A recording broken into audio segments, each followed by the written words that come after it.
Robert F. Kennedy Jr. suspending his presidential bid today and throwing his support behind Donald Trump.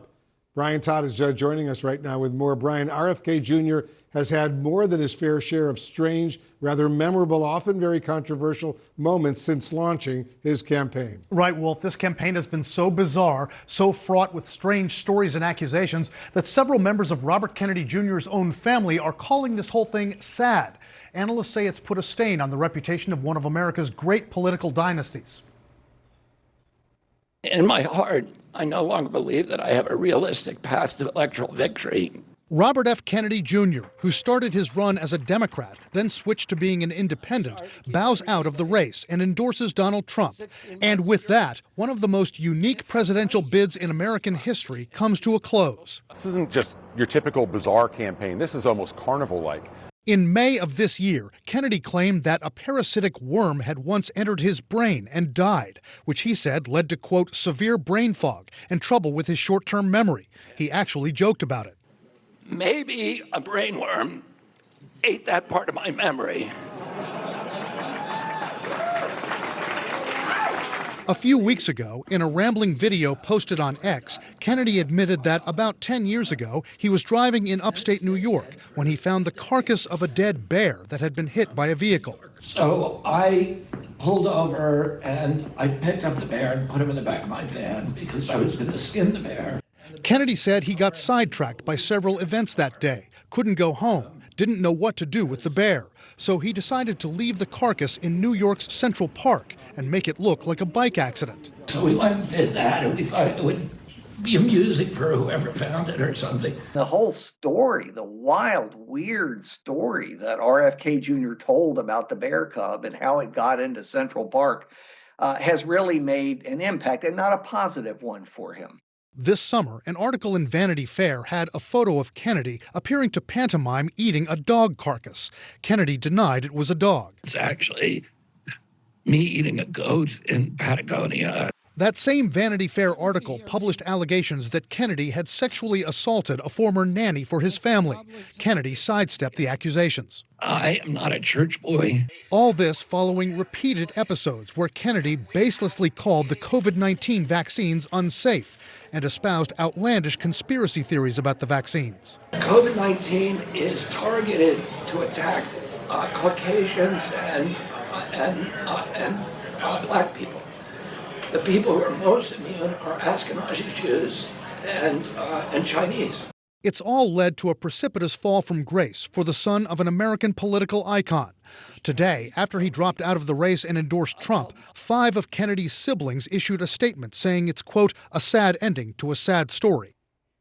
Donald Trump has said he'd be open to appointing Robert Kennedy Jr. to a position in his administration if Trump wins in November. The analysts we spoke to say if Trump does that, it could create real problems for him, starting with the fact that because of his past behavior, it would be very tough to get Kennedy confirmed in Congress. Wolf? Brian Todd reporting for us. Brian, thanks very much. I want to dig deeper right now with CNN political analyst Maggie Haberman. She's a senior political correspondent for the New York Times as well. Maggie, thanks for joining us. The New Yorker wrote this in a profile of RFK Jr. earlier this month, and let me read it to our viewers. In a recent text exchange, Kennedy told one person that Trump was a, quote, terrible human being, the worst president ever, and barely human. He is probably a sociopath, close quote. So how did this unlikely endorsement today of Trump come about? So, Wolf, these are two very transactional people, and Robert Kennedy Jr. has been looking around, trying to make some kind of an endorsement deal with both candidates. The Washington Post reported recently that he had approached the Harris campaign about possibly supporting her and getting a meeting, and there was no meeting, but Trump has been much more receptive. Remember, these are two people, Kennedy and Trump, who met during Trump's 2017 transition.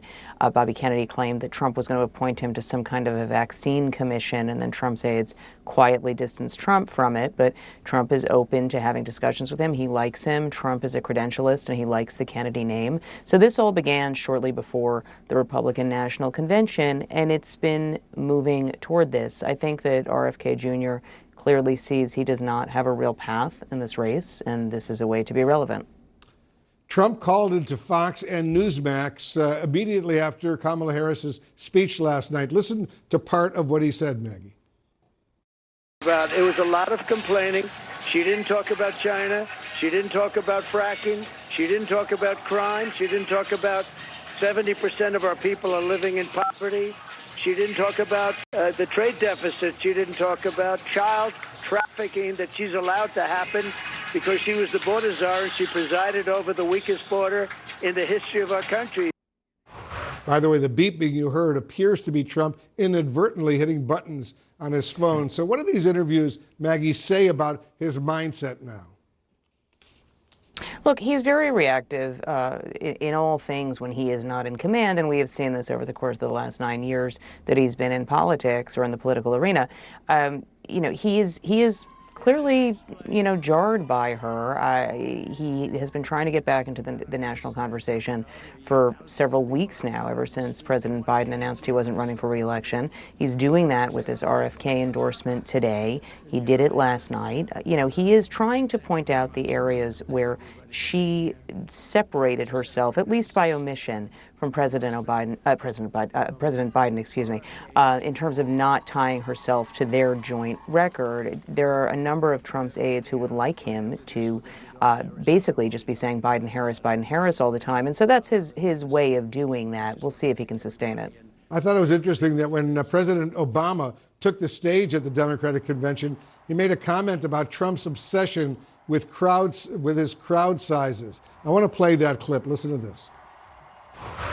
There's the childish nicknames, the crazy conspiracy theories, this weird obsession with crowd sizes. How has that moment landed with the former president? So both of the Obama speeches got under his skin. He is very reactive to both of them. We have seen that since 2011 when Trump spread the lie that President Obama was possibly born in Kenya and therefore illegitimate to be president. I think you're going to see more of this. What I was struck by, Wolf, in this convention is there was a pretty focused message about Trump, and we heard it over and over again from the Obamas, from the vice president, from others, that he is a rich guy who cares about his rich friends. But what you also saw were comments that I think were designed to bait Trump. That was one of them. The more that Trump reacts self-destructively, the better Democrats feel it is for them. Important point. Maggie Haberman, thank you very much for your excellent analysis.